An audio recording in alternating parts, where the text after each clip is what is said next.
ผมทำทุกอย่างเต็มที่ชีวิตที่ใช่ไม่ต้องรอให้รางวัลตัวเองด้วยมื้อพิเศษช็อปสนิเกอร์ Limited Edition ของมันต้องมีทำงานหนักต้องหาเวลาพักกับเพื่อนที่รู้ใจไปอยากลองวิ่งมาราธอนวัดใจกันสักตั้งพร้อมแล้วลุยเลยวันนี้ผมใช้ชีวิตได้เต็มที่เพราะมีแผนที่ดีเตรียมไว้ Invest Now มาตรฐานใหม่การออมเริ่มต้นไว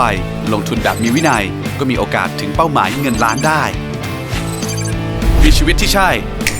ต้อง Invest Now